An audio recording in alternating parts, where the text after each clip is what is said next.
Hello friends, welcome to அம்மா அறுசுவை உணவு. அம்மா அறுசுவை உணவில் நம்ம இன்றைக்கி என்ன பார்க்க போகிறோம்னா, மரவள்ளி கிழங்கு வடை எப்படி போடலாம் பார்க்கலாம். மரவள்ளி கிழங்கு வடை போடுவதற்கு நான் 3/4 கிலோ மரவள்ளி கிழங்கு எடுத்து வச்சுருக்கேன்.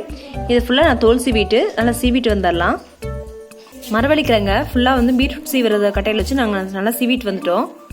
மரவள்ளி கிழங்கு வடை போடுவதற்கு தேவையான பொருட்கள் என்னென்னு பார்க்கலாம். 1/2 கிலோ அரிசி எடுத்து வந்துருக்கோம், 5020. இந்த 2 டைம் கழுவிட்டு 2 மணி நேரம் ஊற வச்சுட்டு வந்துருங்க. நீங்கள் இட்லி அரிசிக்கு பதிலாக 20 எடுத்துகிட்டு வந்திருக்கோம். அதுக்கு பதிலாக நீங்கள் இட்லி அரிசியும் போட்டுக்கலாம், ரேஷன் அரிசி கூட நீங்கள் போட்டுக்கலாம். 5 பெரிய வெங்காயத்தை சின்ன சின்ன பீஸாக வந்து கட் பண்ணிட்டு வந்திருக்கோம். பவுலில் கொத்தமல்லி எடுத்து வச்சுருக்கேன், 1/2 ஸ்பூன் சோம்பு, பெருங்காயத்தூள் 1 ஸ்பூன், 15 வரமிளகாய், தேவையான அளவு உப்பு. இதை வச்சு எப்படி மரவள்ளி கிழங்கு வடை போடலாம் பார்க்கலாம் ஃப்ரெண்ட்ஸ். வாங்க வீடியோக்குள்ளே போகலாம். ஒரு மிக்ஸி ஜாரில் அரிசி போட்டுக்குங்க. நான் இன்றைக்கி வந்து பாதி அரிசியாக தான் போட்டு அரைக்க போகிறோம்.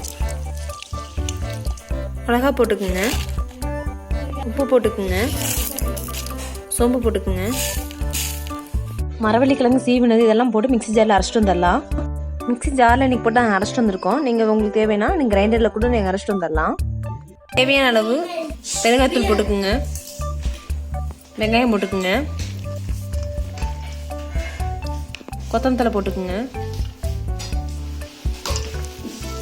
இதெல்லாம் சேர்த்து தண்ணி ஊற்றாம நல்லா மிக்ஸ் பண்ணிக்கோங்க.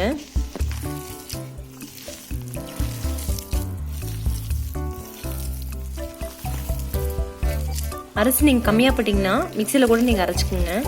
அரிசி அதிகமாக போகிற மாதிரி இருந்தால் நீங்கள் கிரைண்டரில் கூட நீங்கள் அரைச்சிக்கலாம். மிக்ஸ் பண்ணிட்டு இருந்தாச்சு. இப்போ நம்ம எண்ணெயில் தட்டி போட்டுக்கலாம். கடாயில் எண்ணெய் ஊற்றி வச்சுக்கோங்க. மாவை இந்த மாதிரி தட்டி எண்ணெயில் போட்டுக்கலாம். இந்த மாதிரி மற்ற மாவையும் நம்ம எண்ணெயை தட்டி போட்டுட்டு வந்துடலாம். ஒரு பக்கம் நல்லா வெந்துருச்சு, திருப்பி போட்டுக்கோங்க. வடை வெந்துருச்சு, இப்போ எடுத்துக்கலாம்.